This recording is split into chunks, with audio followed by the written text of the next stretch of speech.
Hey guys, how's it going? It's your boy M.K.S here, back in another video. As I said before in parts 1 and 2, it's AI, as I call it, or Anglo-Indian Day today. So that's why I thought I'd cover some videos about Anglo-Indian Day. And I know that a lot of videos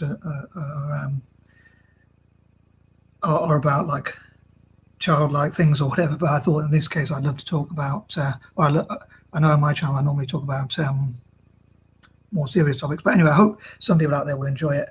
I know some people say that to get popular on YouTube nowadays you just got to do like immature stuff, but I know strangely normally I can be quite immature, but anyway, I'm going to try and stop waffling. I don't want the video to be too long, so I'll try and make the intro a bit short. So anyway, as I say, please check out parts 1 and 2. I normally do these 3-part videos in case you just stumbled across this strange guy here, and so I'm continuing on from that point. So as I say, I covered 20 points in parts 1 and 2, so I'm going to carry on from 21 to 30. So anyway, as I hope people out there enjoy it and I don't waffle too much. So here goes. So number 21, I would love for people around the world to find out about Anglo-Indian history and culture. And I'm not a big fan of culture, but I think it'd be interesting if people found out the history of Anglo-Indians, especially as told by Anglo-Indians ourselves, like writing our own biographies, or people passing on stories about like things like how Anglo-Indians helped to build the railways, or about our history and our place in India and around the world,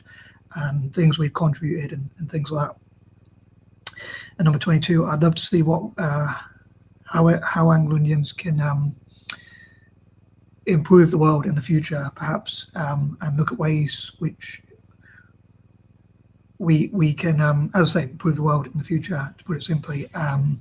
And yeah, things we can do to make the world a better place, as I often say, and somehow make things better. I hope for the best, but hoping for the best, but expecting the worst. But yeah, I know with COVID it's quite difficult. But if it would be great if Anglo-Indians could find some sort of solution or cure or something like that for things like COVID, or to make the world a better place.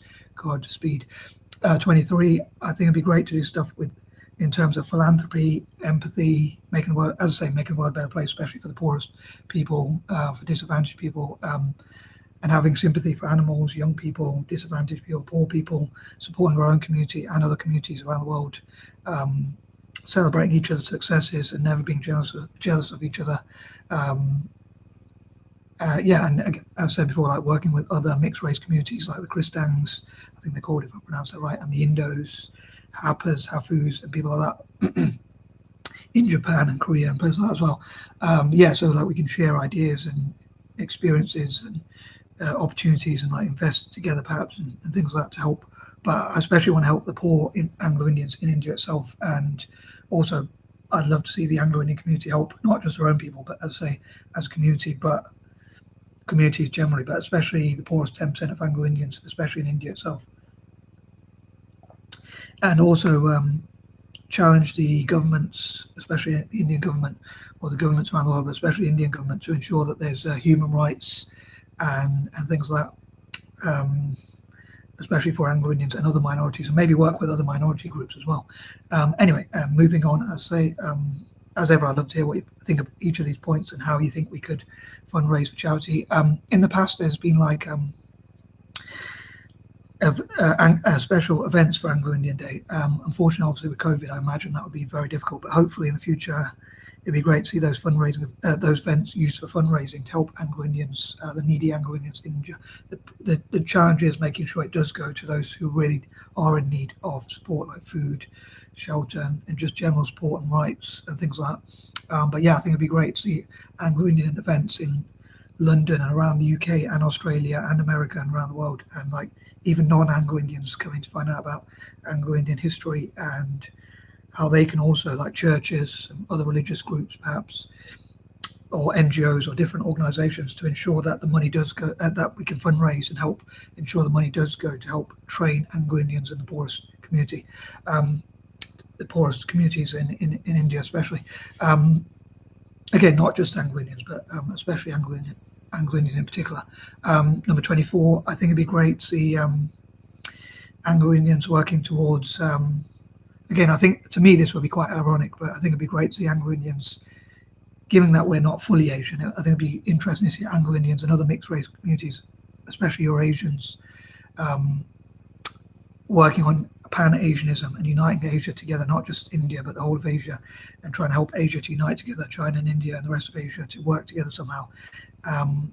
And just to bring as many communities together as possible in Asia. And I know that, say, for instance, India and Pakistan have a rivalry, and there's a lot of people in Pakistan and India who probably don't want to see unity or peace, like religious extremists mainly, or people like that, or people who maybe just want land or something like that. But I think if we can bring together enough people who want to see Pan-Asianism, then we can challenge those who don't want to see unity and like try and ensure that it still managed to happen somehow. 25, I think it'd be great to support republics and India to network with republics. Again, I'd love to see India and Asia unite together as much as possible, and countries that were colonized maybe even networking together. On that note, number 26, I think it'd be great for Anglo-Indians to work together against imperialism, to work on anti-imperialism, and again supporting what I call the six, or basically colonized countries mainly, as well as developing countries, and again anti-imperialism, and working on reparations and networking with other people of colour, and that sort of thing. Number 27, I think we should acknowledge and honour those who have contributed to the Anglo-Indian community. And again, I think if we work to make the world a better place, hopefully other communities will hold us in high regard, basically, put it simply. Number 28, again, hope we can turn negative situations into positives and make the world a better place as much as possible. Somehow, I think that'd be pretty cool, and just look at ways we can make the world a better place. Number 29, again, I'd love to work with other people of colour and especially mixed race communities, again, other Eurasians or just generally mixed race people around the world, to work together to make the world a better place, and also support each other as well. And yeah, like we can share ideas together and fundraise with each other, and just generally support each other's communities and uplift each other and support each other politically. And number 30, I'd love to hear Anglo-Indians and hear what you think about these ideas, how practical you think they are, or whether they inspire you, or whether they're things you would like to change, or whether you think they're good ideas or not, or whether you think they're things that would be worth implementing, like say, avoiding crime, being pacifists, not being non-smokers, teetotalers, non-drug takers, and things like that. But yeah, again, I'd love to hear what you think and what you would love to see us stand for or do or change as a community, what you think we should do more of, like I say, like to me, like fundraising and supporting our own community and ensuring that somehow the money does go to those Anglo-Indians, especially who need it the most. And I am out. Peace and love.